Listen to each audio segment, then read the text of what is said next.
फटे पुराने कपड़ों में एक आदमी कंपनी में दाखिल हुआ। रिसेप्शनिस्ट की तिरस्कार भरी नजरों के बीच उसने आते ही कहा कि वह यहां के बोर्ड ऑफ डायरेक्टर्स के चेयरमैन से मिलना चाहता है। यह सुनते ही रिसेप्शनिस्ट ने उसे किनारे जाकर इंतजार करने को कहा। आदमी ने वैसा ही किया, लेकिन कुछ ही देर में कुछ सिक्योरिटी गार्ड आए और उसे बाहर ले गए। आदमी असंतुष्ट था, इसलिए वह तुरंत एलिवेटर की ओर बढ़ा, लेकिन सिक्योरिटी गार्ड ने फिर उसे रोक लिया।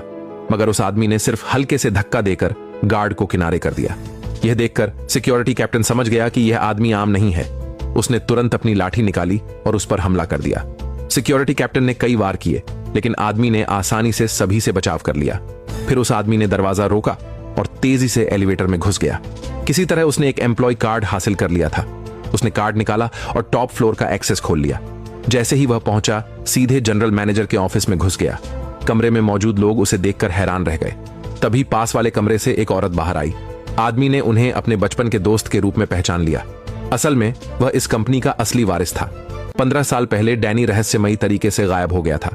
15 साल बाद वह लौटा, लेकिन कोई उसे पहचान नहीं पाया कि वह न्यूयॉर्क का सबसे अमीर यंग मास्टर है। डैनी ने अपने दोस्तों से फिर मुलाकात की, लेकिन कुछ कहने से पहले ही उसके दोस्त ने सिक्योरिटी को बुला लिया।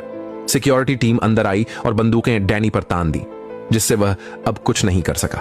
कंपनी से निकाले जाने के बाद डैनी को अपने पुराने घर लौटना पड़ा, लेकिन वहां पहुंचकर उसने देखा कि दरवाजे का ताला बहुत पहले ही बदल दिया गया था। उसने चारों ओर नजर दौड़ाई और जब देखा कि कोई नहीं है तो वह एक छलांग में दूसरे मंजिल पर पहुंच गया। कमरे में चारों तरफ नजर डालते ही डैनी को एहसास हुआ कि यहां सब कुछ बदल चुका है। सिर्फ एक चीज वैसी ही थी, उनका पुराना साथ वाला फोटो। डैनी बालकनी पर खड़ा होकर अपने बचपन के दोस्तों के साथ बिताए पलों को याद करने लगा और उसने तय किया कि अब वह जरूर पता लगाएगा कि उसके साथ असल में क्या हुआ था। रात में डैनी को समझ नहीं आया कि कहां जाए, तो वह पार्क में गया और एक पेड़ के नीचे बैठकर म्यूजिक सुनने लगा। तभी एक आदमी वहां आया और दोनों के बीच अच्छी बातचीत होने लगी। जल्द ही दोनों दोस्त बन गए। उस आदमी ने डैनी के लिए अपने फोन पर जानकारी ढूंढी।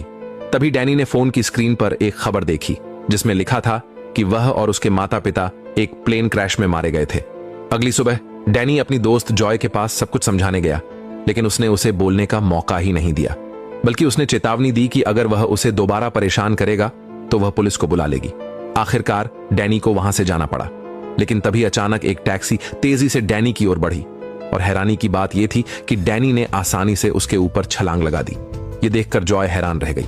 डैनी फिर पार्क में गया और वहां मार्शल आर्ट्स का अभ्यास करने लगा, लेकिन लोग उसे भिखारी समझ बैठे।